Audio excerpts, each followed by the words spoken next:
Quantum world. It's very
Hello, everybody. As you notice, this is a different location. I'm teaching from home because one of the students I was in touch about more than 12 days back has been tested positive, and so as a precautionary measure, I'm teaching from home. But it should go smooth, I suppose. Everything should be fine. I've done this before, and the internet works out pretty well. A few things about the course. We had the midterm 4 recently, and as of now, the grades are between 90 to 100. There are approximately 25 students, which is an A, 80 to 90. There are about 14 students, and 70 to 80, there are about 10 students. So that's the distribution. That's A, that's B, C. The curve that I decided on is that I gave 10% points to those to the points that you lost. So maybe I should zoom in there.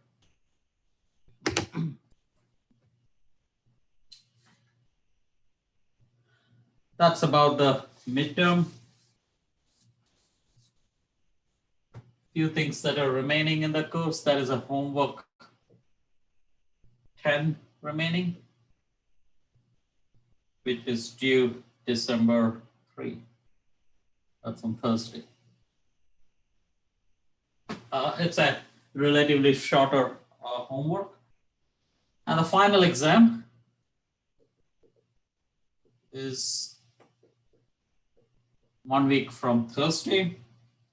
So that's December 10. There was a typo in the date that I wrote in the on the course page. So be careful, check the dates, be responsible about it. Look into D2L. I made an announcement also there just to make sure that there is no confusion. And this is on Thursday, December 10, and between 12:30 to 2:30. It is a 2-hour exam, but still the number of questions I will be asking is very much the same as I have done for the 75 minutes exam. But what will be different is it will be cumulative, first of all, so everything is covered. There will be 8 problems, no concept questions. So I tried asking concept questions in midterm 4, and I felt based on your grades that that was not very smooth, if I use the word. So there will be no concept questions.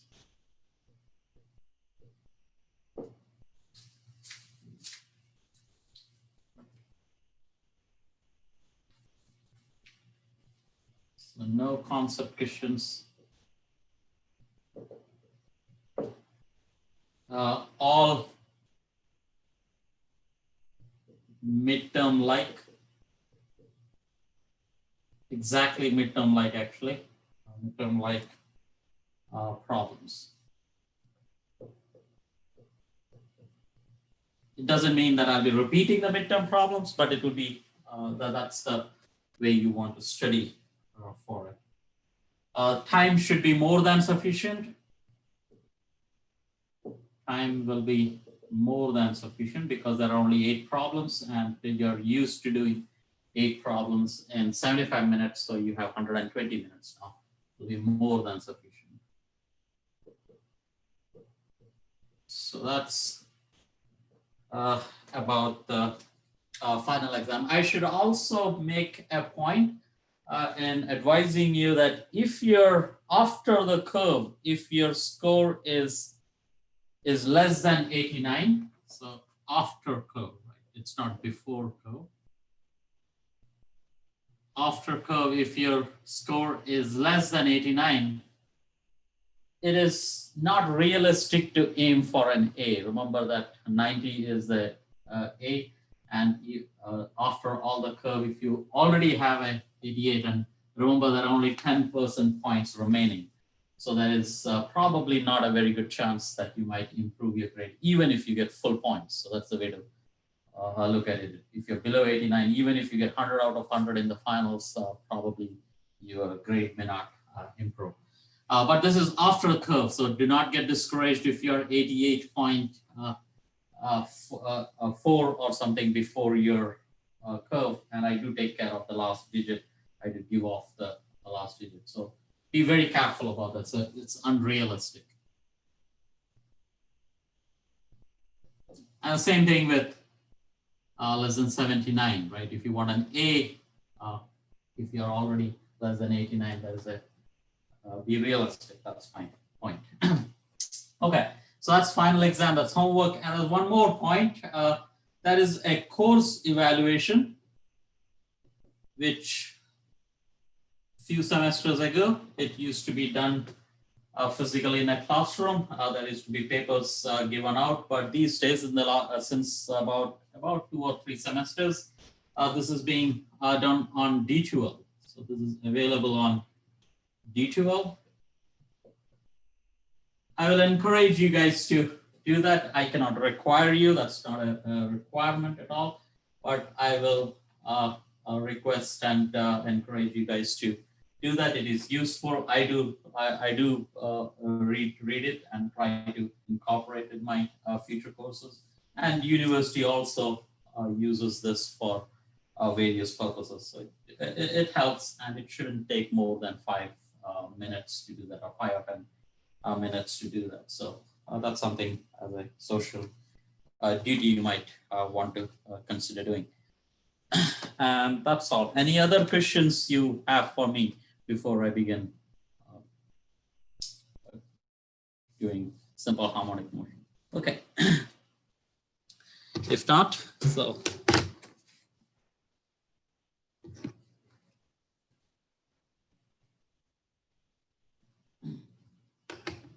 Is that readable? Yep. Okay, thank you. Okay, so we were doing simple harmonic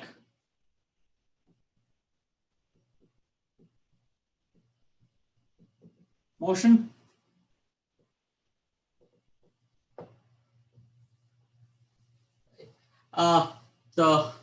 What you want to keep in as for insight is that this involves a spring, but not necessarily. It could be another system.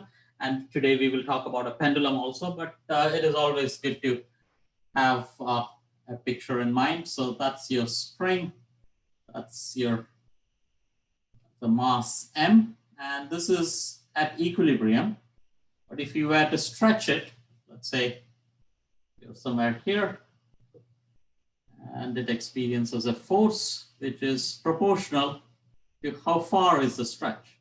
So if you stretch it to a certain distance x, it experiences a force minus kx actually. So since it is arrow is that, so this is the magnitude of the force, and it experiences in the negative direction. That's your positive x.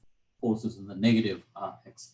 So since there is only one force in the horizontal direction, you write mass times acceleration is equal to minus kx.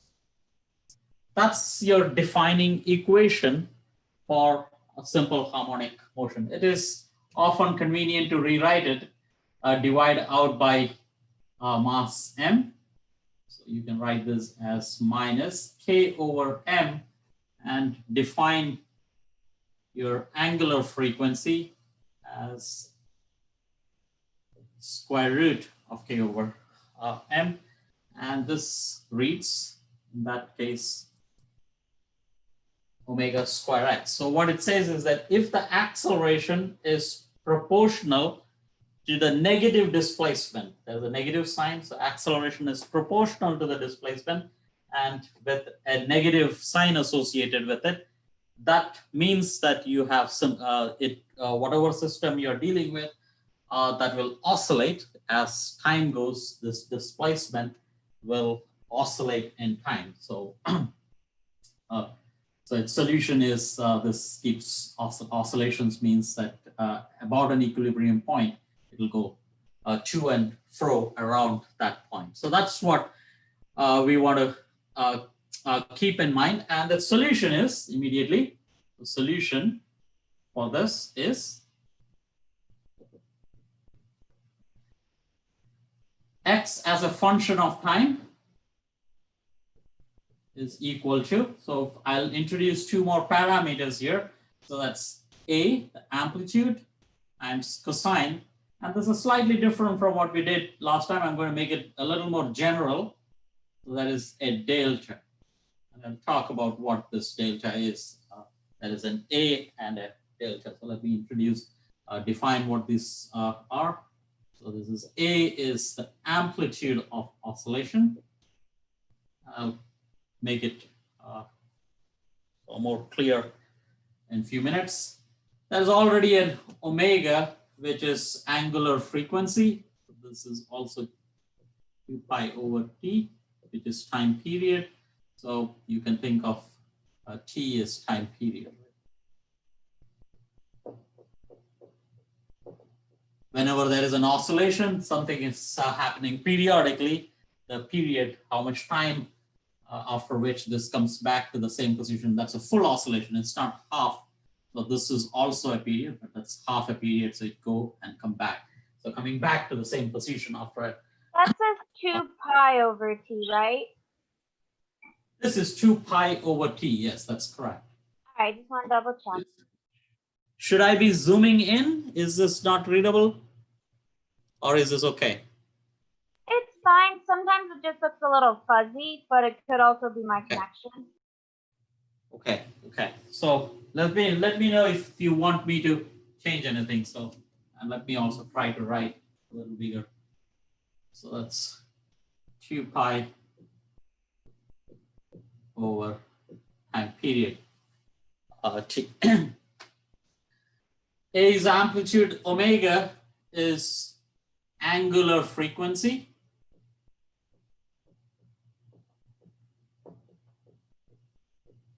Whenever you have a time period, you can talk in terms of, instead of saying that a bus comes every 30 minutes, you can say a bus comes 2 times in an hour. Same information, but one is the frequency, how many times it happens in a certain amount of time. The second is how much time does it take for for it to happen once. A's amplitude and delta will be called the phase. And we'll see what that phase is. This is the primary equation. X oscillates, and the moment you have the position, we can write the velocity also. And last time I motivated this using analogy with circular motion. The take-home message is that if position is oscillatory, velocity is also oscillatory, but if one is cosine, the other is sine. And the amplitude, or the maximum value, is having an angular frequency multiplied with it. So a couple of differences between position and velocity. Position has an A. What is A here? That's the amplitude. Why is it the amplitude? It means that cosine function varies between plus and minus 1. So what the maximum value the position can take, that's your A. That's, if you were to stretch this, how far does this go from the equilibrium point? Right? The maximum stretch that it goes, that's your amplitude. And I'll show that in the graph very soon. But the velocity, the maximum value of velocity is not the amplitude of the position. It is actually angular frequency multiplied with the amplitude. And same thing with acceleration. There is a difference. There is an omega square A. And this time again, it becomes cosine omega. So you notice the shift. Position is cosine. If position is cosine, velocity is sine. Acceleration is again cosine. So that's how it. Is that omega squared or is that a comma by the omega? Omega squared. Okay, thank you. Let me zoom in.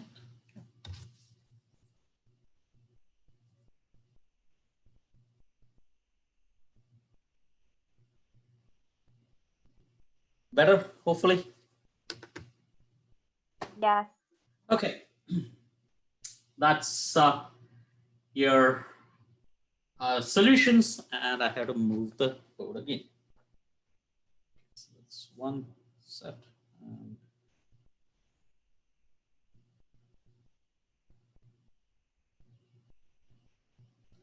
And this is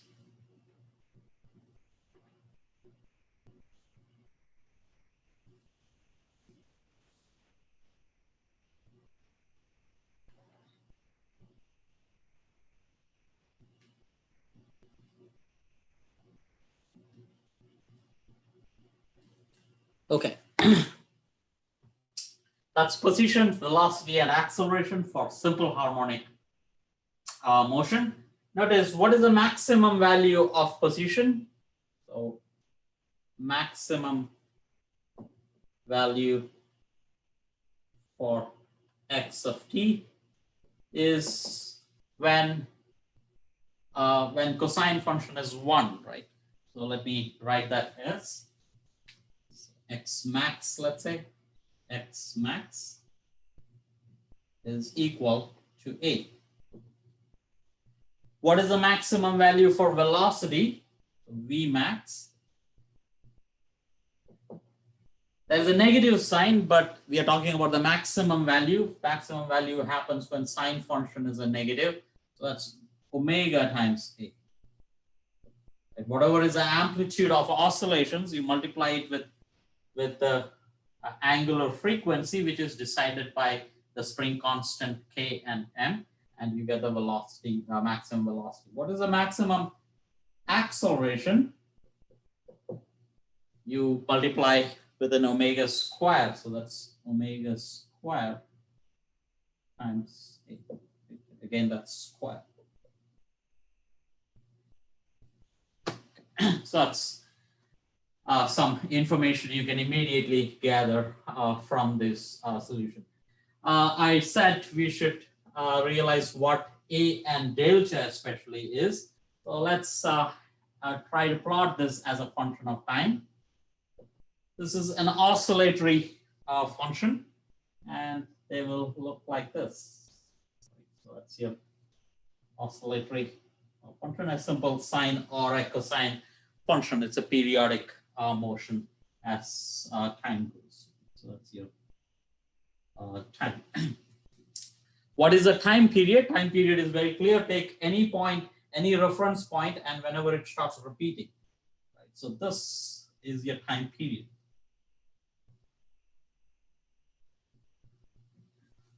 That's what. And again, if you were to think of this in terms of the spring that we have, it goes to a maximum, then there is a minimum. So this keeps oscillating like this. Time period is the time, start from any point, go all the way that side, come back to the extreme left, and again come back to exactly the same position. It's not just the position, the state has to be the same. It is while here, if it is going to the right, it has to keep going to the right again. So it is not just going to the right and coming back. When it comes back, it is actually going in the backward direction. So it has to go back, and then even the velocity has to match, both the position and velocity has to match. Now we have to set t equal to 0 somewhere. So this is a time, and y-axis measures that measures how far is the position, and let me plot that to be somewhere here. So that's my t equal to 0. And notice that at t equal to 0, it is not necessary that I should have a maximum position. If I were to stretch this, from here and leave it right when it was at a maximum position, then yes, that is correct that it will start from this point, but it doesn't have to. So at t equal to 0, its maximum value is, or its value is not the maximum, but it's slightly down. And wherever it is from this point here, so that's your maximum value. This distance is a measure of delta. So look for the maximum value wherever that is, and this is a measure of delta. This is not delta itself, but it is delta over omega.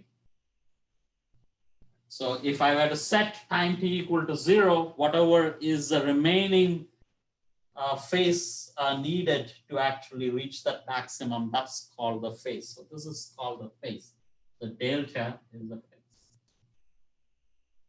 So often you will hear the word phase in the language, or there is a phase lag between that. Actually, in internet, we say that when we are talking on phone, if you're using an internet phone, if it's a long distance call, often there is a lag. So often there is a phase lag. right? So this is behind, right? So it should have started from the maximum value here, but instead that is a phase difference between the two points, and that's called the phase. So how do we find phase and the amplitude in a particular given problem? So that's what we want to investigate today. So let's do some examples for that.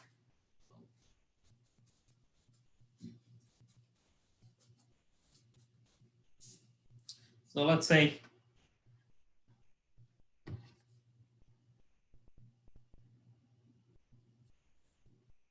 and I should zoom this again.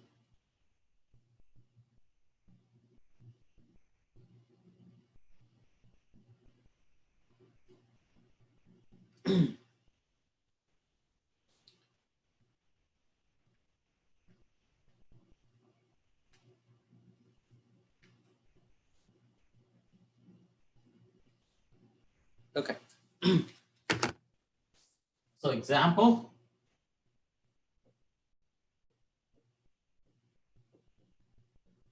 Let's say we have a spring of spring constant K, which is given to be 1500 Newton per meter. Let's say the mass M of the mass that is attached to the spring, that's 10 kg.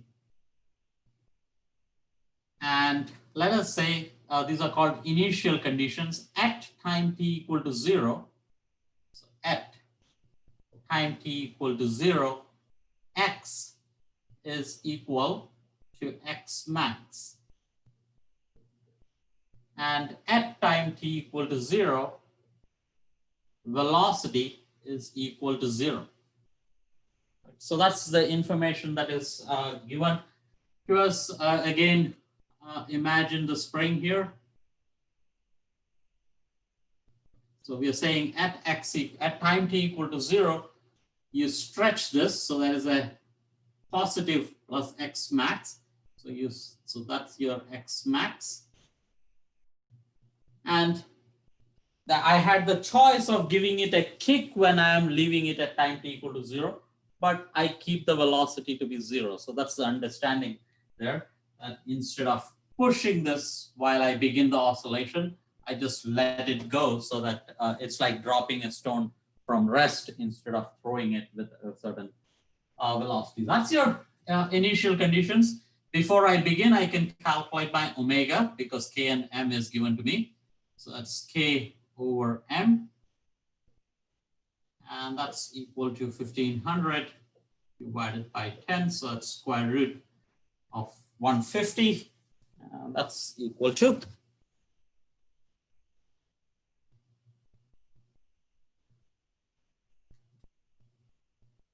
so that's 12 radians per second. Next, I want to, so I gave X max, so I should give a proper number, right? So let's say it is 10 centimeters. Right? So instead of saying this is 10 centimeters. Notice that this is in centimeter, and I'll keep working in centimeter. All the answers will be given in centimeters. That just gives more, when we are really having a spring, it is typically stretched by 10 centimeters. Hopefully it's not too much of a confusion, because typically I try to work in meters. Okay, so the solution we know is x of t is equal to a times cosine omega t plus delta. That's your solution, and velocity as a function of time is minus omega a sine omega t plus delta. That's what we are told, and put this in. Right? Time t equal to, substitute time t equal to 0. At time t equal to 0, x is 10. So what I'm given is that 10.0 is equal to a times cosine of 0 plus delta. That's the information that is given in the first line. Right? Initial condition. We are told that at time t equal to 0, that means if I set time t equal to 0, the position is 10 centimeters. So that's 10 centimeter is A cosine 0 plus delta. I don't have to write the 0, so that's delta. So that's one information I learned from here, but there are two unknowns here. I don't know the amplitude, I don't know the phase, so it doesn't help me as of now. So I go to the next line, or the next information. At t equal to 0, the velocity is 0. So this is 0, so this is the second line. So this first line implied this. The second line implies that velocity is 0. The left-hand side is 0 when time t equal to 0. So that's minus omega is given to me. So that's 12 times A. I don't know what is A. And sine of time is 0 and delta. Right. That's the two information I have. Some quantity equal to 0 means negative doesn't matter, 12 doesn't matter. So together what we have is that A times sine of delta is equal to 0. So that's this equation. And I also have A times cosine of delta is equal to 10.0. These two together means that I can actually immediately do that from here itself, but if I were to square this and add this to the square, remember a vector, right? A vector has an x component as something, y component as something, then, you know, so remember if you have a vector A, right? Vx, let's not say V because V is velocity, right? So M, right? So a vector M, the x component of M is M cosine theta, and y component is M sine theta. So that's your x and y component. It's the same thing that's happening here. So I have a coordinate system, and I can think of delta and A as the magnitude and the angle of the vector. And this is y component is 0, and the x component is 10. So the vector is somewhere here. So what's the angle it is making? It is making an angle 0, which is easy to see right from here. If A times sine delta is 0, A is not 0 because then the amplitude, there is no oscillation at all. So we have sine of delta is equal to 0 means that delta is equal to 0. Or I can square this and get together and the vector is here. So that's also tells that phase is 0. So what I learned is that A is equal to 0, delta is equal to 0. And if delta is equal to 0, A is equal to 10, right? Because cosine of 0 is 1. So A times cosine of 0 is equal to 10. So that means A is equal to 10 centimeters. That means what is my solution? I have to go back and put this in the solution. Right? So what is, so how do you write the solution? So the solution is, we'll do one more example where the delta equal to 0 was too trivial here. We'll make a non-trivial solution. So solution in this case is x of t, x as a function of time. That's what it means. A is 10 centimeters. That's 10 centimeters times cosine of omega is 12 times t, and delta is 0. So the solution is x is equal to 10 centimeters times 12 radians per second times t. Let's do another example.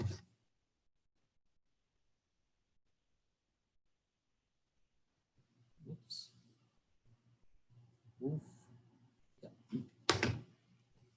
So another example. Let's keep the same spring. We have K is equal to 1500 Newton per meter. And let's have the mass M to be still 10 kgs. We already calculated that angular frequency for this would be 12 radians per second. And once I know the angular frequency, I can also get the time period. This time, let's change the initial conditions at t equal to 0. At t equal to 0, let me say that x this time is actually, let's say, what should I say? So 10 centimeters this time. Yeah, let's say 10 centimeters again, like earlier, but this time, let me say t at t equal to 0, the velocity is not 0. Instead,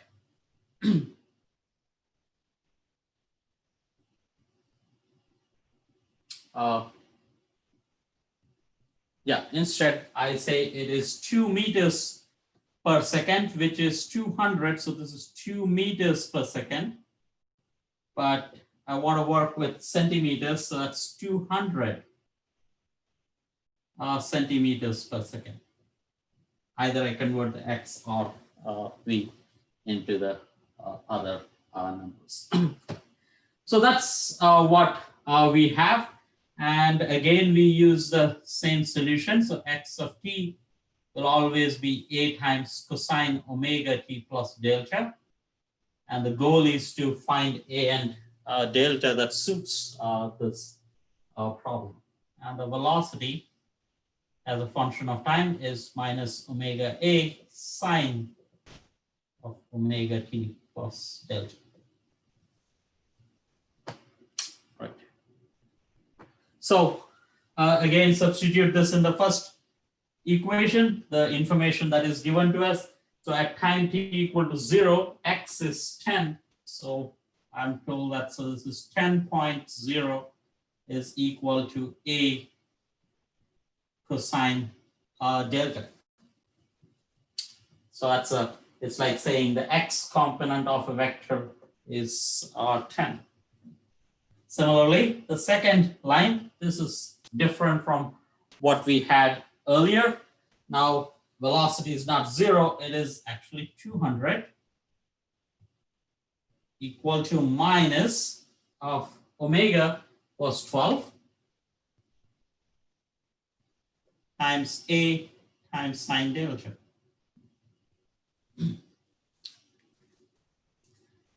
This allows me to write together these two. What it reads is a cosine delta is 10.0 and a times sine delta is 200 divided by 12 and with a negative sign. So tells you that it is, that's 17. So that's minus 17 centimeters, right? This is centimeters. That's also centimeter. But how do I find my delta and a out of here? Whenever we have this, a is given as, this is the x component and y component, remember. Again, this is the square root of what I do is square this also, and then add them, because cosine square plus sine square is 1. This gives me 10.0 square plus minus 17 square.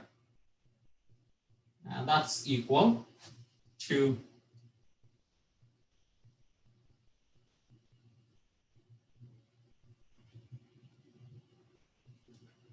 plus 100. So that's 19.7 centimeters. But I need the phase also. Phase is given by tangent inverse of the magnitude, the difference between the magnitude of y and the x component. So that's 17 divided by 10.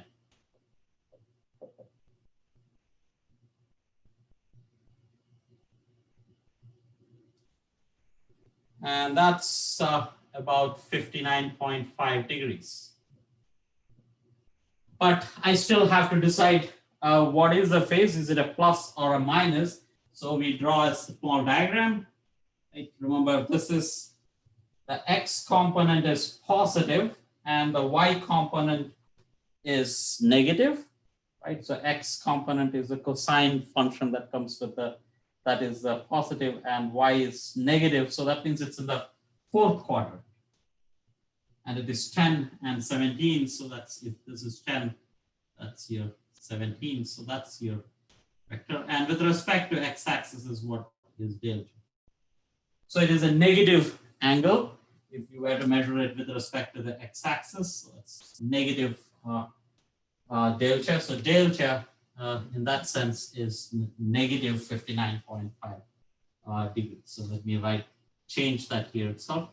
That's minus 59.5. And that's coming from this figure that I decide that it is minus 59.5. So what's the solution? The solution was to find the function x of t. So x of t is equal to a, which we found is 19.7 centimeters times, let me make more room. So x of t is 19.7 centimeters times cosine of omega was 12 radians per second times t, plus delta, which is minus 59.5 degrees, but I have to write that in radians. So this is equal to 59. So remember, pi radians is 180 degrees. So how much is 59.5 degrees is equal to? So I will multiply by pi and divide by 180.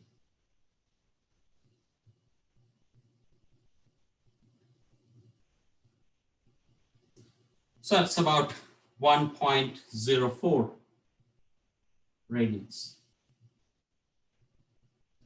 That's how you would write your solution in there. So the main idea is to find out what's a phase and what's the amplitude from the information that is given to us. This is all the examples I have constructed as of now is all related to the spring, but wherever we have this equation, acceleration is proportional to displacement, this solution works. So let's see in what other context we can see this.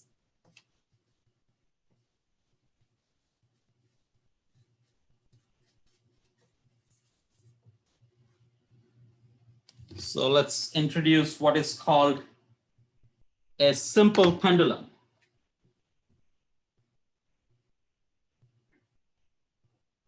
So what's the meaning of the word simple here? And what is a pendulum? So first let me say what is a pendulum. A pendulum is if you have a string, let's say a light string, that means the mass that is hanging by that string is significantly heavier than the mass of the string itself. So that's your mass m that is hanging off the string. So that's length L, and the string itself does not have any mass. That is an angle theta here, and this has mass m. So that is a gravity acts downwards, that's mg. There is a force of tension also acting on this pendulum, and let's say that's force of tension P.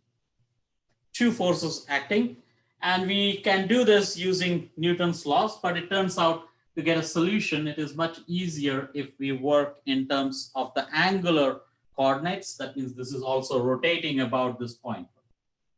So we can think of this as a rotational motion, and rotational motion tells us that moment of inertia, that means to say when you have a rotation about this axis that's coming out of the boat, what is the resistance to motion, right? Moment of inertia is how much does it resist the angular motion. Right? It depends on the mass, and it also depends on this length L. Times angular acceleration, mass times acceleration in linear motion is the same as moment of inertia times angular acceleration is equal to the torque that is acting on the system. So there are two torques acting, torque due to the first force, which is mass M, weight, and the second torque is from the force of tension. But let's see what are these torques. Torque due to tension is right away 0, because if you imagine this to be a door, and if you try to open this door by exerting a force along the door on passing through the hinge, it's not going to tend to rotate. It might feel a force, it will try to get pushed that way, but this is a strong door, so it is not going to budge. It is just, so there is no torque, there is no angular motion associated with the force of tension. So that's right away 0. How you would argue is that this is T times where is this acting, that's a distance L, times sine of the angle between the force, which is a force of tension, and the distance from the axis to where it is acting. And in this case, that's 180 degrees. So sine of 180 is 0, so that's right away 0. So this does not contribute. So that's equal to 0.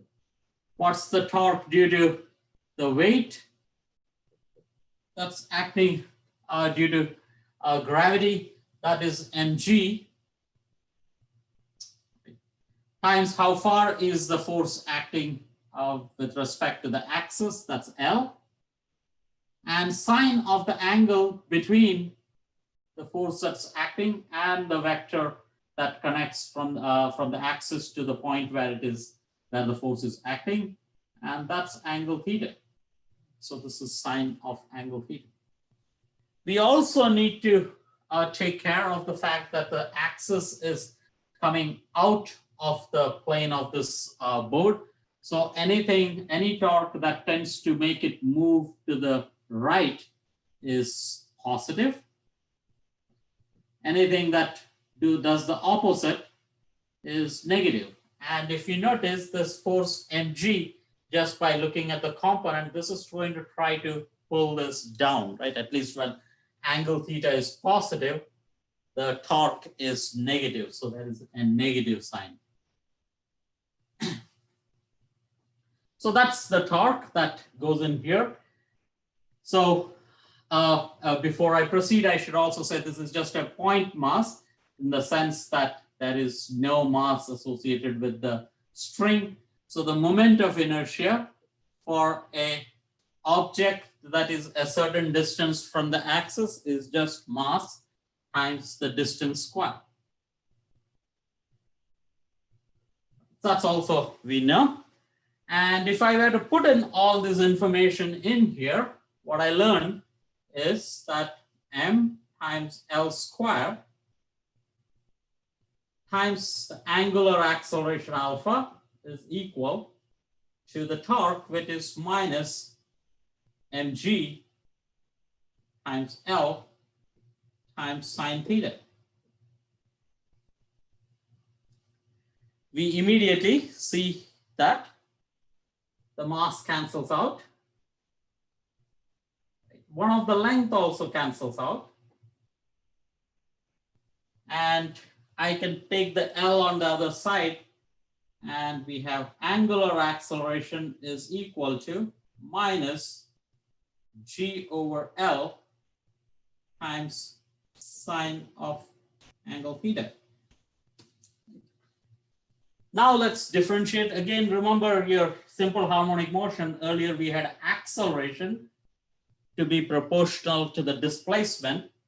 But here we don't have the angular displacement. This is sine of the angular displacement. And that's the difference between a pendulum and a simple pendulum. So this is a pendulum. So what's a pendulum?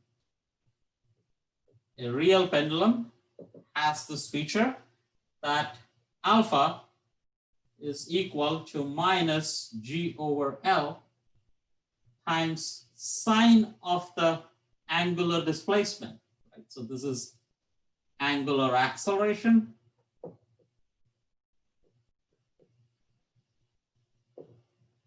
and this is angular displacement.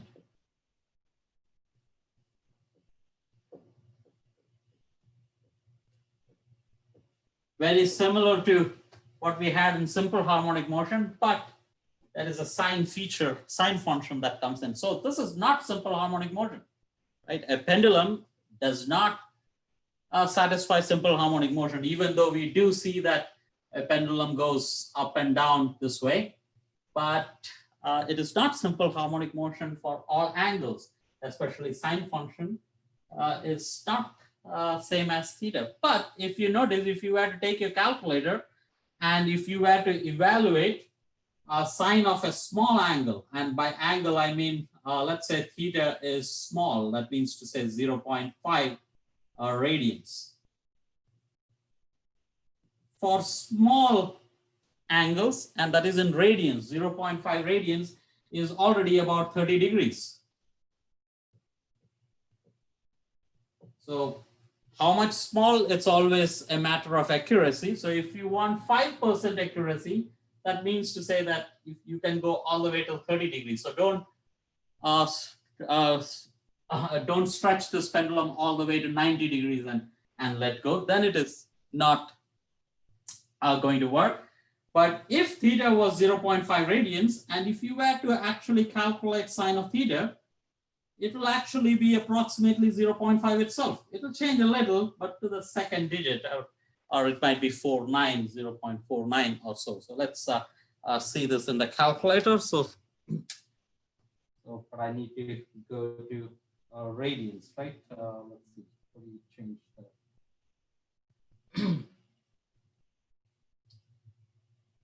So I change to radians, and then I do sine of 0.5, and that comes out 0.48. That's exactly equal to 0.479, which is approximately 0.5. To one significant digit, it is 0.5. In fact, it is 0.48, right? So it's about 2 in 50. That means it's about 4% off. So sine of an angle in radians is approximately the angle itself. So if we make that approximation, if I change this is a real pendulum, but now I change that to the angular displacement itself. So what did I do here? I said that all my angles are going to be small, so I won't move this pendulum too far away. How far away? So 30 degrees, about 30 degrees, then I have about 5% accuracy, and that's called a simple pendulum. Simple pendulum is a normal pendulum when it is oscillating with very small angles, by very small angles within 30 degrees if you want it to 5% accuracy. If you want more accuracy, then you change the angle still further. So, so what's the summary is that a simple pendulum has the equation, a simple pendulum means that angles are small.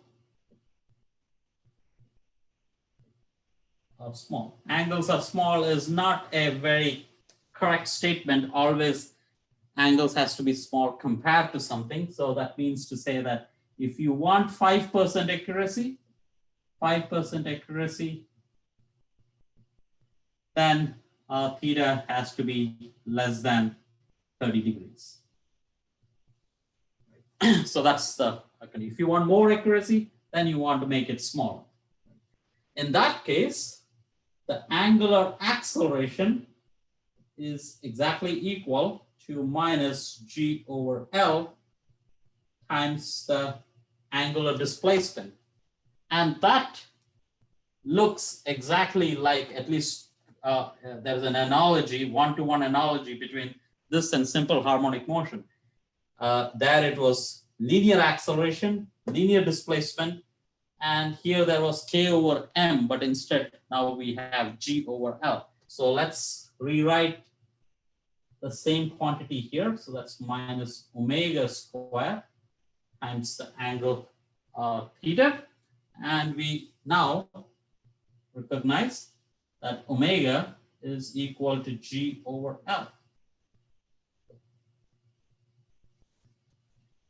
And that's equal to time period. That's equal to 1 over time period times 2 pi.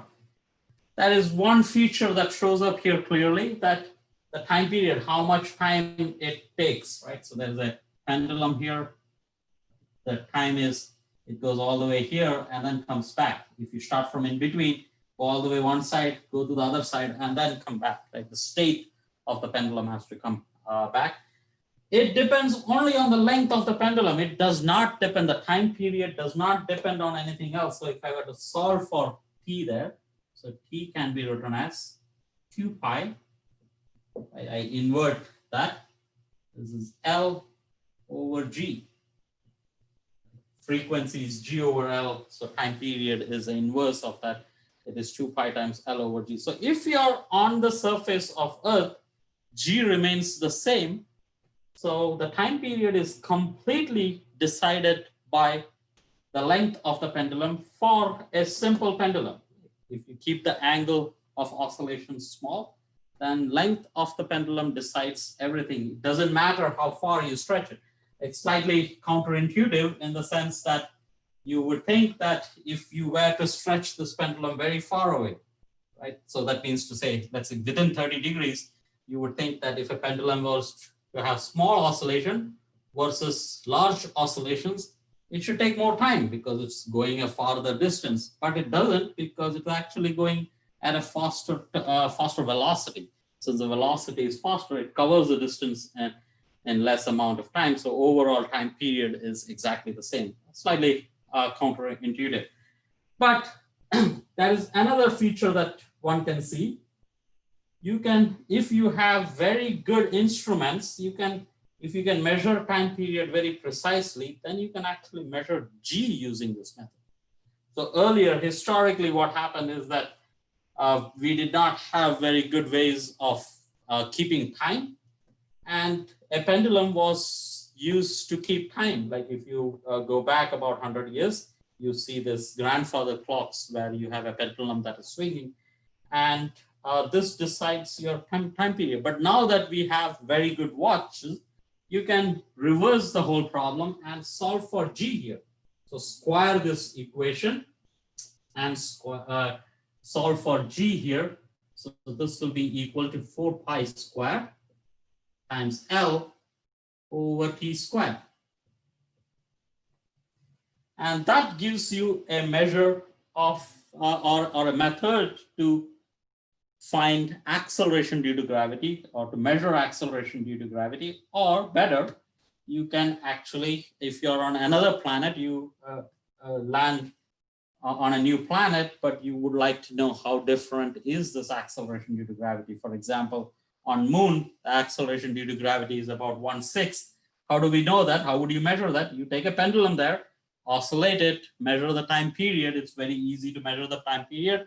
Let it oscillate for about 10 times and measure the total time, and then divide it out by time. So let's do an example. So you're on a planet where the length of the pendulum that you use is 1 meter, and the time period you you measure, let us say, is about 1.5 seconds.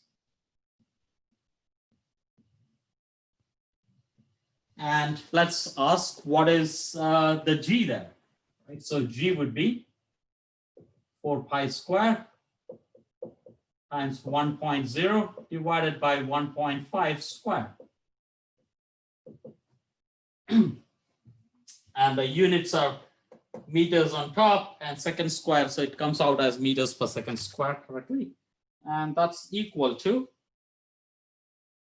pi square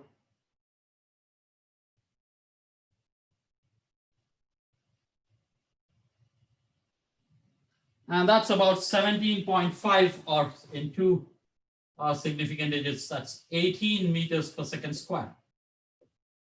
on Earth, this is 9.8. So either the mass of this planet is large or the radius is small. Remember, even if you're a small planet, since you're closer to the center of the planet, even that makes it larger.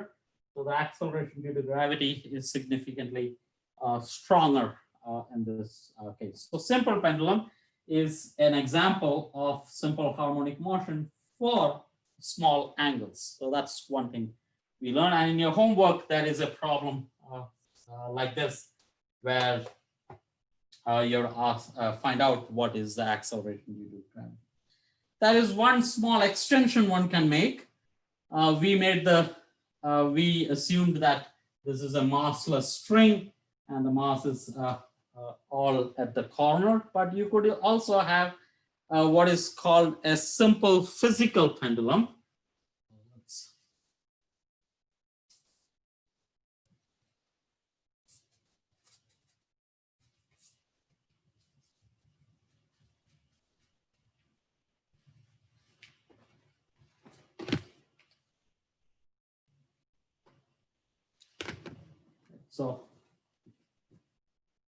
So like a pendulum, so this is slightly different, simple physical pendulum.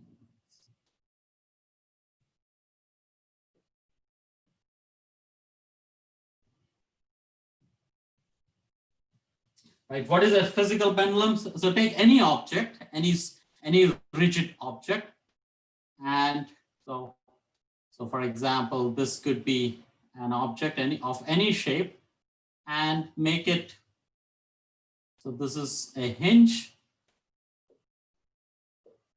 and swing it, right? So since you've stuck this to the wall, this will oscillate. Right? So if this is a reference, this will actually oscillate like this.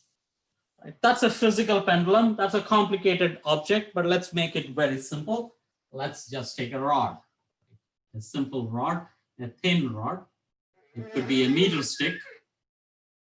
So that's a meter stick. And we assume that that's really thin. The width of the stick doesn't play a significant role. And let's hang it to the edge of the rod. So that's your hinge. And that's your, so the axis would be coming out of the corner. So that's the angle theta. Now, what are the points that is relevant here? Now we have to ask, where does the gravity act? Gravity always acts on the center of mass. So let's assume that this is a uniform rod. It's a uniform meter stick. By uniform meter stick, what we mean is that if we take any small piece of this rod, the mass distribution is exactly the same. So that means to say that there is equal amount of mass on the left and to the right. So the center of mass is right at the center of the rod. And for such a rod, which is actually rotating about one end, the moment of inertia of this rod is given to be 1/3 ml squared. And as I mentioned earlier, these factors of 1/3 are relatively hard to calculate, and it usually involves a good big amount of calculus. It is pretty much equivalent to asking why is the volume of a sphere 4π/3 r³, right? The factor 4/3 is not very easy to determine. One has to actually use reasonably serious calculation to do that. But let us say that we are given that. And it also depends on the axis, right? So if this is about the edge, axis about the edge. So that's 1/3 ml squared. And the length here is, this is L/2. That's the quantity that is given to us. So the mg acts right down here. And there is still, instead of a force of tension, there is the normal force which will act at this point. Right? That's your normal force. Wherever it acts, it doesn't matter. because if it is right on the axis, the torque will be 0. So the same ideas work again. I times alpha is equal to the torque due to this mg, which is minus, let's say capital M. I said M. So mg times how far is it? So it is L over 2. So the difference is, now it's not L. Earlier it was L because it was at the corner. Now it is L over 2. So that's mg L over 2. Why? Because the weight acts on the center of mass, and the center of mass is closer to the axis this time. What is moment of inertia? That's 1 by 3 ml square. So that's 1 by 3 ml square times alpha is equal to minus mg L over 2 times sine theta. This is a physical pendulum.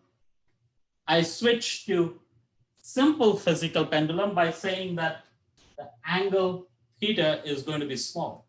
So I have the choice to make these oscillations with very big angles, very big amplitude. But if we were to keep it small to 5% accuracy, if we want to keep it to 30 degrees, then we can switch sign of the angle to just the angle. So that's by switching to simple physical pendulum. And again, there are cancellations. Mass M cancels exactly like earlier. L cancels. And what we have is alpha is equal to minus, it's a small change here. That is a 3 by 2 factor of 3 by 2 showing up. Otherwise, everything else is the same. If you recall your normal simple pendulum, there was no factor of 3 by 2, but a physical pendulum of the kind where we just have a meter stick hanging off an edge, then it is 3 by 2. If it was some other object, for example, this could have been a slightly wide cylinder, then these things change accordingly. So it's primarily the moment of inertia that changes, and the place where the center of mass is that changes. But if that's the case, then we know what is the frequency. We just read it out, right? Whatever is in front of the angular displacement, when you write the angular acceleration, gives you the time period, right? So omega, which is equal to the inverse of the time period in angular units, is actually 3 by 2 times G over L. So that's the only difference. So let's calculate what this is. We earlier did this. Did we do this? Yeah, so now let's construct another set. So let's ask, what is omega, the angular frequency, if G was 9.8 and L was 1 meter. This is, I think, exactly your homework problem. And L was 1 meter. That's a meter stick, that means, and the angular frequency then it is equal to, so that's just 3 by 2 times 9.8 divided by 1.0. Probably in the homework, I don't ask the angular frequency. I probably ask what is the time period. So, and that's equal to,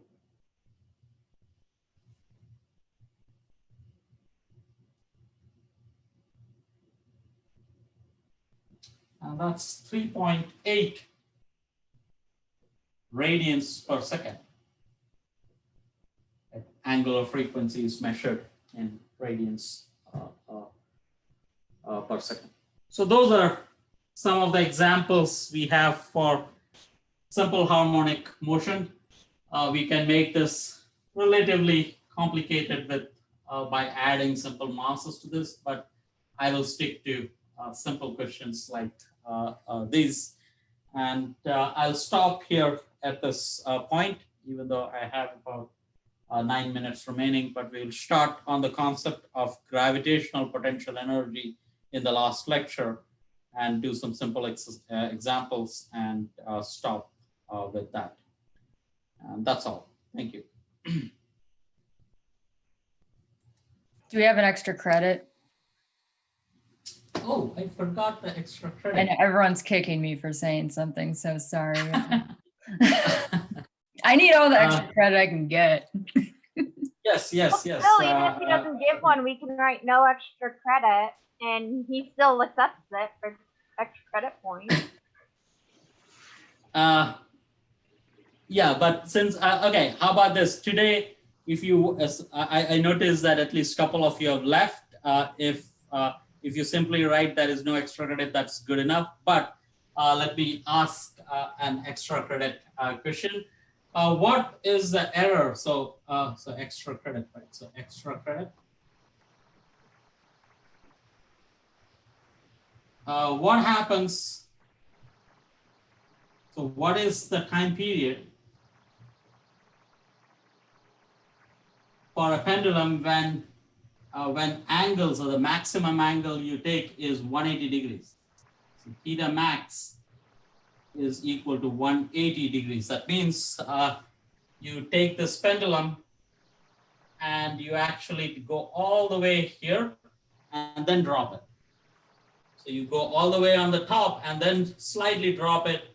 You expect this to come back to the other side. And the question is, how much time does it take? So it's a very interesting answer you find to this, but just check it out. You won't be able to do this because you know the solutions only for small angles. And I have stretched this to the extreme limit. So it's a kind of a counterintuitive answer you find. You will notice that it is slightly different. So look it up and write that as your answer. But I'll keep the fact that, yeah, a couple of you guys left before I pose the question. So just to be fair, I'll treat it as if you want, you can write. Thank you for reminding.